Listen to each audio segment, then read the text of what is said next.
శ్రీమతే రామానుజాయ నమః.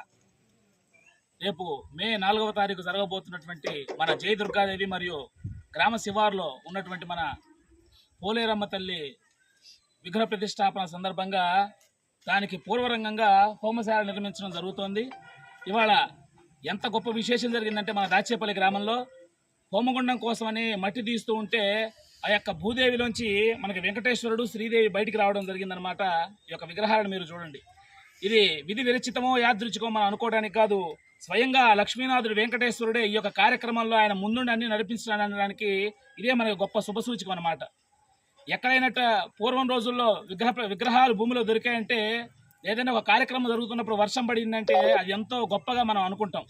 దేవతలంతా కూడా హర్షించి ఆ యొక్క పని ముందుకు జరగడం కోసంగా భావిస్తాం కనుక ఈ యొక్క హోమగుండాన్ని ఇన్ని రోజులుగా పూర్వరంగంగా దేవాలయ ప్రతిష్టానికి పూర్వరంగంగా చేస్తున్నటువంటి పనులలో ఇవాళ ఎక్కడా దొరకకుండా ఎంతో గొప్ప యజ్ఞావిర్భాగాన్ని తీసుకునేటువంటి విధానంగా హోమశాల నిర్మించడం జరుగుతుంటే హోమశాల కింద భూమిలోంచి కూడా ఈ యొక్క శ్రీదేవి మరియు వెంకటేశ్వర స్వామి వారు బయటికి రావడం జరిగింది.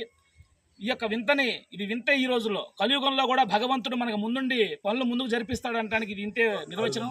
కాబట్టి ఈ యొక్క విశేషాన్ని మీ అందరితో తెలియజేయడానికి ఎంతో సంతోషిస్తున్నాను.